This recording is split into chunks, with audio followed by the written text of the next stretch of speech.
do it. Okay, I'm super good. excited. Thank you for the opportunity. I definitely appreciate it. Yeah, Yeah. absolutely. No, it's great to meet you. I'm looking forward to getting into your story. And I want to Yeah. begin the conversation with this. I always do it this way. 6 years ago, this pandemic changed our lives, rearranged so many things about the way we lived. How did you get through that era, and how has it changed the way that you approach living today? Yeah, that wow, what a fantastic question. Yeah, and my life was like many people dramatically different Yeah. than 6 years ago, than 2020. I was working in person. I was in what I would call my first career. I'm in my second career. My first career was higher education administration. So I was on the chancellor staff at a university, and also was I just weeks prior, my wife and I found out that we were finally pregnant with our first child, and so that was very exciting. And then it was like, oh my gosh, like this pandemic thing, like what does this mean? And what I for me, the pandemic was a addition moment in terms of other stuff that was already in play for me. A couple of years prior, I had gotten married. I had finished my PhD. I was turning 40 right prior to that, or right during that time. Pandemic happened, all of these things, right? And then became a mom. And it was like, what am I doing? Like, what do I want to be doing? And I think a lot of people had those moments, right? Of both literal health and safety sort of stuff, but also just like, am I doing what I want to be doing? I don't know if it was like I turned 40 and kind of freaked out sort of thing. But what I realized, I kind of went through this discernment process of like everything that I had been doing. I had worked in higher education for almost 20 years at that point. I realized, you know what? I'm spending so much more time fighting with my peers for resources than I was doing anything to actually help students graduate from college and be successful. And I'm like, I don't want to do this anymore, right? Like I'm super burnt out. In fact, my dissertation was on loneliness and burnout, and I was living it. And just realized this is not what I want to be doing anymore. So I went through this process, and what I realized was, I love and have always loved the moments where I can teach, where I can do public speaking, where I can help people grow themselves, all this sort of stuff. And so then what I did was I started shifting myself out of the world of higher education into the world of learning and development, which is what I do now. I work for an organization called Learnit, and what I tell people is my job is to help you get better at your job, right? Like that's kind Yeah. of the easiest way I can describe it. Yeah. So, in a lot of ways, the pandemic had a lot of silver linings for me amidst a lot of very difficult things, like all of us. So my son's 21 now, and I think back to '04 when he was born. And there's a part of you that when you bring a child into this world, you think about the state of what's going on. I can Yeah. only imagine during a pandemic that your brain's racing at hyper velocity, like, Star Wars, Chewbacca screaming, you're going through the star field, like, what the hell is going on? Did you have any of Yeah. that as you were looking Oh at the yeah, world? absolutely. Yeah. Well, and in fact, the very first OB appointment of the like let's scan to make sure there's a heartbeat sort of thing, Yeah. I couldn't even go to that because the restrictions at the hospital were Oh, such that it was wow. like only the carrying parents, you can't have your spouse or partner or anything like that. And so I was in our car, like parked in front of a Domino's pizza down the road from the hospital. Oh, man. And they also were like, no phone, and most hospitals like this, no phones, no transmission, anything like that. Um, and, I'm sitting in the car and I'm like waiting, you know, is there a heartbeat? Is the baby developing? And thankfully she was. But I mean, like I always tell people that because I'm like, that's what the start of this pregnancy was. That's Wow. what the start of the pandemic was like, is this baby actually, and I can't be there. If there's not, if there's no heartbeat, I can't be by my wife's side, all this sort of stuff. But having a baby, and going through that process and all of the precautionary pieces, the medical precautionary pieces, and needing to get tested and, all of these sort of things. And then all of those moments, where you're in this blur, as I'm sure you remember, the blur of like being a new parent and people coming into the hospital room all the time. It felt like every like 10 minutes somebody was coming in with like a bright flashlight. How's everything going? But like, oh my gosh, is your mask on and what's going on? And, is this baby going to be okay? Yeah. Because babies can't wear masks. And Yep. like, how are we going to protect this little thing? Um, and what's interesting is as I connect with other parents, so, I mean, she's 5.5 now. Okay. And as I connect with other parents of, like all these little kids in 4K in kindergarten, these creatures, man, they're a whole different type of kid because their first year or year and a half of life was so wholly different. I mean, we just everything was slower because we just were at home, Yeah, right? Like we weren't going, you couldn't really go out to play dates and community play places and stuff. It was like we went for walks and we played in the yard. But these kids are also, I think, because of that, they're a whole different level of grit and resilience yeah. is just kind of like built into them. I mean, like my daughter is, she's a beast, I mean, she's just this beast sort of character. And I have to imagine it's what happened in that first year, year and a half. Totally. So now that Stranger Things is over, I want to try to convince the producers at Netflix to come up with this. So all of the kids that were incubated at that point, they always say Mm, that if you play classical music and if they hear the parents talking and they hear extra communication, it'll make them smarter. I totally. remember that, right? Yeah. So everybody was home. There was all this activity going on. What if all of these kids that were born then, or the COVID kids that are going to come up with the absolute antidote to any viral strand that will be COVID related? 100%. Right? So 100%. they are the magic ones. They are going to become some legion of superheroes. And I think Yeah. that we can sell that. I think it can happen. I Yeah, think, yeah. I mean, I saw this the other day, on a social media platform, but it's just said raising young kids is a revolution, yeah. right? And it is, I Mhm. mean, it's especially, I think kids that, yeah, born in the pandemic. But yeah, I mean, they have the ability to be real life superheroes Uh-huh. because it's like, when I look forward to, I mean, like my daughter sees pictures and she asks questions, why do you have your face covered and like what's going on and all this sort of stuff. And so we're trying to like explain it to her a little bit, but I'm like, in 3 or 4 years, when she starts really understanding like what her birth and her early years were like, I do feel like that's going to be a fuel and catalyst for both amazing things and also, Totally. yeah, of like this whole group of kids that's growing up in this, like, oh yeah, we're COVID babies, Yes. of Uh-huh. like that's going to be an identifier for It's the them. generation, absolutely. Yeah. So let's get into Learnit. Let's get into what you do on a daily basis. And to do that, I'm going to put you in front of a bunch of 12-year-olds at career day. And the kid in the back of the room wants to know what you do for a living. How do you synthesize that and make it make sense? Yeah, Joe, I love that question, and it's so timely because I'm actually going to my daughter's 4K class on Thursday Right on. to talk about what I do for a living. But Yeah. yeah, what I tell people is that exact frame is that my job is to help other people get better at their jobs, and so I teach people how to communicate better with one another, how to deal with problems when they're having problems with one another, how to make better decisions, just how to be better versions of themselves and the companies that they work for. And so, on the more technical side of things, so that's kind of the kid explanation.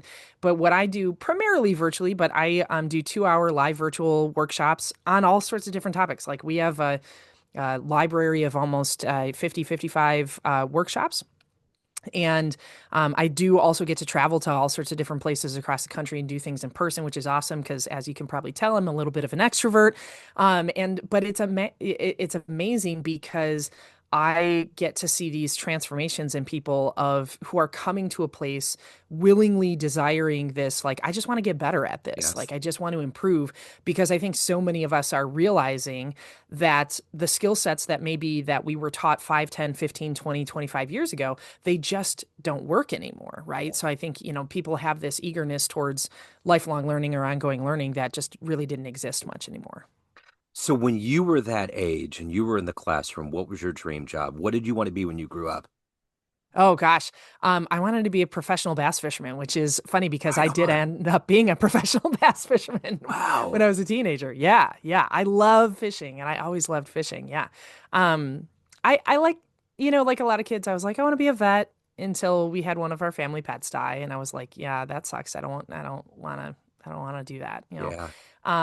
But I had always, since I was a toddler, loved fishing. And so I thought, well, if I can somehow figure out how to be a professional fisherman. Yeah. And I figured it out in a very happenstance sort of way. But that was my first job when I was a teenager. I was at the time I was considered the youngest professional bass fisherman in the United States. And this was, late 90s. Um, but yeah, I had a very different life ages 15 through 20 than most of my peers did. That's They were amazing. flipping burgers or, I grew up in Chicago, so it was, making pizzas and I was doing something a little bit different during that time. Yeah. So my dad, he was an older Italian guy, 100%, loved fishing. So we came from New York. And I remember we used to go out. That was the big thing. We'd get Yeah. in the he was a car salesman, so we'd get in whatever ride that he was having for the weekend with the plates on it. And Neil Diamond would come on, and Yeah. or whatever would come on, and we would go and fish. And I was always the type that would just catch the sunfish, catch the carp. Sure. I just wanted to see that bobber go down, the Totally. adrenaline junkie. But when I was getting my son weaned on it, Miles, he's 21 now, um, there used to be kids that would go down there that would be really meticulous about stink bait, and they were going for the bass. They were going for the Sure. catfish. And there's a different Yeah. mentality. It's interesting the psychology that goes into what your whole thing is. Are you a Beatles person? Or are you into BB King? Like, where do you Yeah. fall, right? So when you Right. fish, are you an adrenaline junkie? Are you potentially going to have a gambling problem? Or are you going to go for the stink bait because you realize the slow roll of time and eventually you'll get that fish? That's I you are probably the best like question setup person that I've ever interacted with. I love this. So when I was a teenager, what I got into was bass fishing, right? So it was all the artificial lures and all that sort of stuff. And I looked at every body of water as where can I catch bass. Um when I stopped doing that and because it was a job, I had to catch bass. I was too young to be able to do tournaments because I wasn't a legal adult yet. So I didn't have the pressure of like, got to catch the big ones and all that sort of stuff. But I did all the marketing stuff and pro staff stuff and TV shows and articles and all sorts of things. But as I continue to get older, I am more of the like whatever's biting on the end of my line, right? Where I live in northern Wisconsin, and this is toothy critter land. So everybody, walleyes, muskie, pike, right? ah, Everything that can like bite your hands off. I don't love the toothy critters, but if that's what biting on the end of my line, I'll go for it. yeah. But the nice thing about that is everybody fishes for that, so I can fish for my bass. But I have Okay. I have two little kids, and so for me, exactly as you said, like this teaching kids how to fish. Both of my kids love to fish, which is great. Like I haven't had to like force it, and I wouldn't force it on them anyway. Sure. But my daughter's a little competitive. She likes going to like some of these like free kids fishing days, and she's like, I'm catching so much more than the other kids. I'm like, that's not how this rolls. Sure. But there is something thrilling. Like I don't care if you're 5, you're 55, you're 85, if you're bobber fishing, right? And just seeing that little bobber wiggle, and it's Yeah, like, ooh, ooh, ooh, totally. it's super fun. Yeah. But when your kids do what you did and you didn't have to force it, that nature nurture really comes into the forefront. Yeah. Like, how did this happen? Because my son, when I was growing up, I loved getting autographs from athletes. I'd call him at the hotel. I'd send him self-addressed stamped envelopes. It was a big deal. And Mm. my son loves doing that, loves going up and interacting with athletes. And I'm like, I didn't have anything to do with that. Like, I have Yeah. supported it, but like you said, like there's this natural osmosis towards the So activity cool. that you loved, and to see that, and it's like, because you don't want to force your kids to do anything, but No. now that it's natural, that's when you open the tackle box and say, all right, we're digging in, we're going to show you the Yeah. good stuff, right? Yeah, You yeah, know. yeah, and it's funny because I mean, even and my daughter, last summer she was 4, but she would kind of heckle me a little bit when we'd be fishing, and she, well, Mama, I've caught more fish than you have, or we were fishing on a dock that's on a lake here in town, and I got a bass on, she was catching bluegills, and I got a bass on, and I lost it, got off the hook and everything, and she came over and she like patted me on the back, and she's like, "It's okay, Mama, next time, like you'll get an excitement." I'm like, I'm being soothed by my Yes. 4-year-old in the world of fishing. I'm like, girl, you have no idea. No. I mean, of course, I was bummed about it, but Sure. it is so cool. Of just the things that kids. I mean, the phrase. I heard people say this, and I never really understood it until I became a parent. Of kids are always watching and they're Mhm. always listening, and that's good for us as parents to be mindful of what's coming out of our mouth and what are we saying and what are we doing with our bodies and how are we interacting with the rest of the people in our family. But it is cool to see some of this kind of internalization Yep. of those behaviors and those attitudes and yeah, and like where does some of that love for this or love from that come from?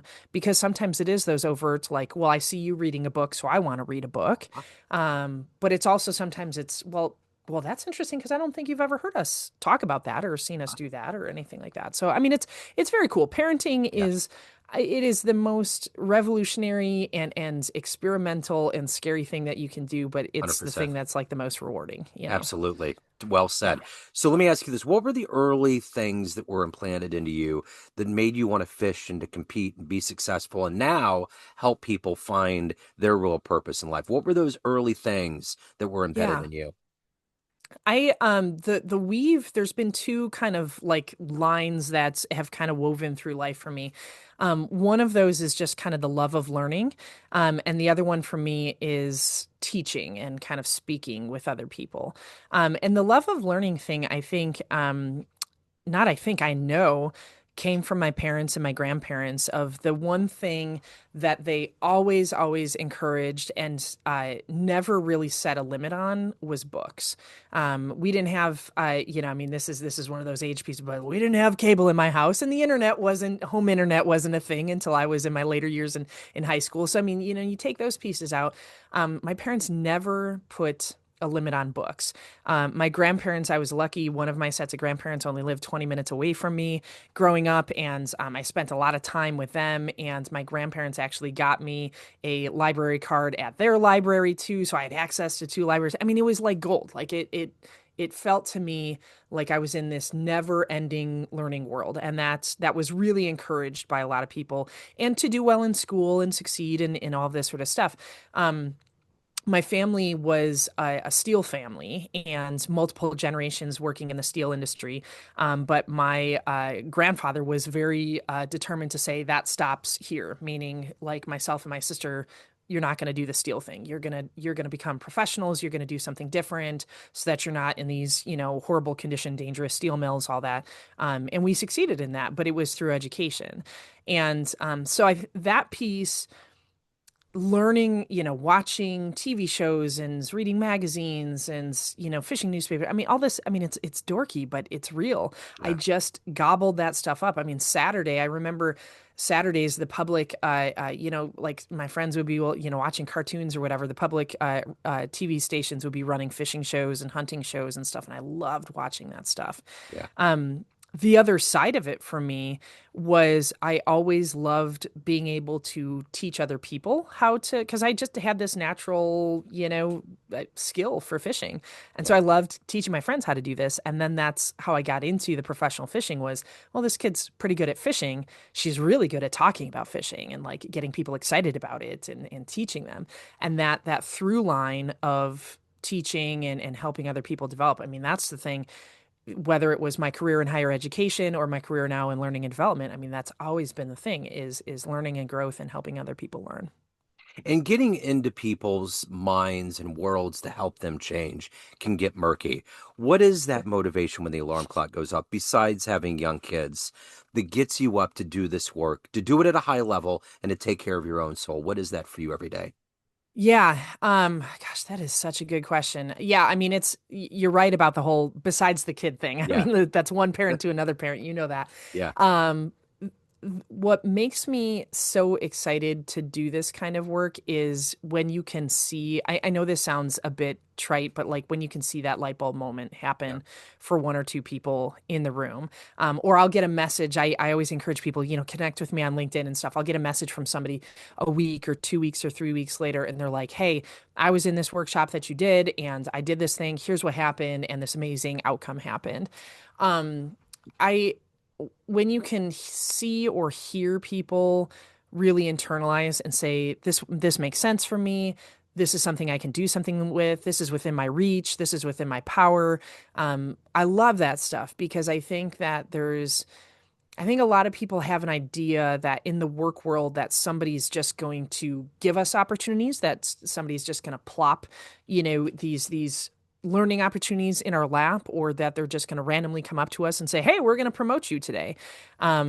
And that's not true, right? We have to work for this stuff and we have to earn this stuff. And so I love being able to be a part of that catalyst of what's helping form that change for people.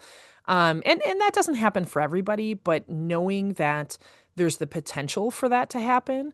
I do 2 or 3 workshops a day, and knowing that that potential can happen for a handful of people potentially that day, and what that might look like for them as an individual. I also think like a lot of our clients that we work with as an organization are in biopharmaceuticals and mission driven work and community organizations, like work where people are really making a difference for other people in this world. And I think, wow, like I'm this tiny little speck of what might help somebody be better at their job. And for that person being better at their job is getting that much closer to a cure for cancer or a cure for ALS or whatever. And I'm like, that's pretty cool. Like, Yeah. that's very cool. So when that big, huge word retirement with all these flashing bulbs around it comes up in your head, what do you think about? Say that again. Retirement. What does the big Oh, word retirement mean to you? gosh. I'm closer to it now than I am to the start of my career. And Yeah. that's been a little weird over the last couple of years to realize that I'm kind of on the other side. Um, there's a lot of question marks. I mean, of course, there's the logistical question marks of like, what's, financial, blah, blah, blah. I what I am looking towards in this latter part of my career and towards retirement is I don't know that I want to stop working and serving other people, Yeah. but I want to be working for myself for others. And I want to choose what those obligations or choose what those relationships look like and not have them be put on me, right? Um, I think in I came to being a mother a little bit later in life, in my 40s. And so when I retire, my kids are going to be in college. And so I love the idea of being able to be accessible to them and visit them and help them establish their lives and have that freedom to be able to do that. Um, but work where I want to work and not because I have to, if that makes Yeah. sense. Yeah, totally does. So the one thing that you get to do is you get to help change the trajectory of people's lives. And you've been in Mm, higher education, and there's all these moments where you can change people's lives. When you look at your life, what's one of the nicest things that anybody's ever done for you? Whether it was a stranger, someone that you didn't know well, but somebody did something that changed the momentum and the trajectory of your life. yeah. Um, there's a few people and a few instances that I'm thinking about, and it's it's interesting because they all have the same thing in common. The people that reached out and continued to reach out in kind of my darker moments or the more difficult moments. Yeah. Um, I lost a job spontaneously on a Tuesday morning. I got divorced. Went through a pretty nasty divorce. Um, I had a unsuccessful move for a job, right? And so I'm thinking about those people that reached out and didn't just say, "Oh, I'm so sorry that this is happening. Let me know if there's anything that I can do," right? Like that's Ah, that like surface level thing, yeah. but persistent people, right? Of like, what are you doing today? Like, what are you doing to take care of yourself today? How many applications did you put out? How are you doing in terms of coping? Did you go for a walk today? Like these really persistent, almost in your face sort Yeah. of people. I think that's probably one of the greatest kindnesses that we can do towards somebody else. We oftentimes, I think, I hear people talk about this with mental health too, is, don't check out from somebody because you feel like you're going to ask the wrong question or something like that. Like these are the moments where you really need to be checking in, Yeah. like in a very persistent, almost annoying sort of way, is when we can do that sort of stuff of like, I'm going to help you even though you think that you don't need help right now, Yeah. or I'm going to contact you even when it might feel annoying to you. Those moments and those people, like that's the stuff where I'm like, oh yeah, like I can in my head I can think of like 3 or 4 different people of just this persistent contact, um, and people that I could text them at midnight, and they would be responsive to that. I mean Yeah. that to me is That is the nicest, that is the most human thing that we can do for people, is to be persistently in their life Yeah, as a force of good and as a light for them when they're in their darkest moments. for sure. So everyone has a perception of you, family, friends, clients, everyone that knows you, but you run the show. What's your perception of you? Who do you think you are? Um, I think I am a two-faced coin in the best possible way. I think of myself, there's one part of me that is this kind of jovial, bubbly. I jokingly kind of say like I can make a relationship with a shoe, right? Like it's very easy for me to build a relationship in any room, any space that I come into. I love being able to make those connections. And so that's part of me, is that like that person that put me in any situation, and things are going to be good, and I'm going to make friends, and I'm going to help other people make friends.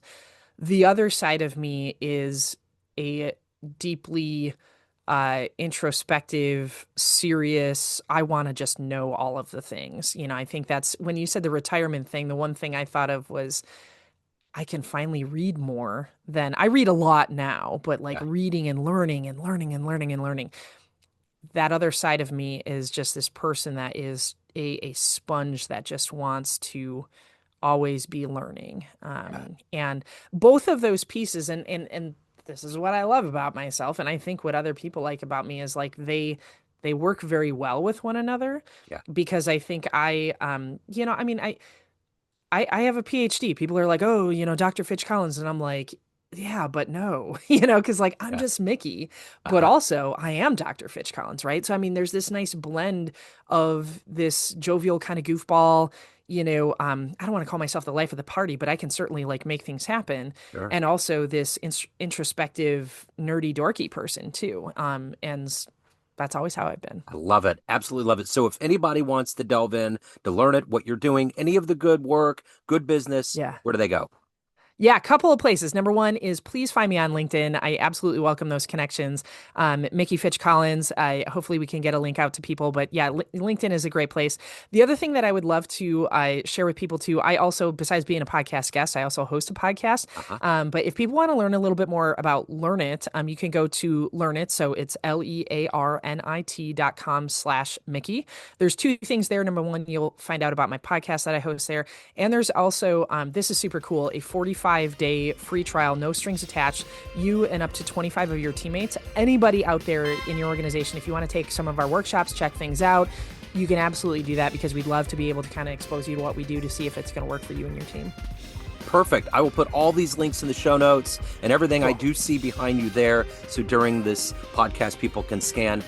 What a wonderful time. Thank you, Mickey. Thank you so much for your story. Thank you Thank for you, your Joe. I time. so appreciate it. Yeah, best of luck with everything. I appreciate it.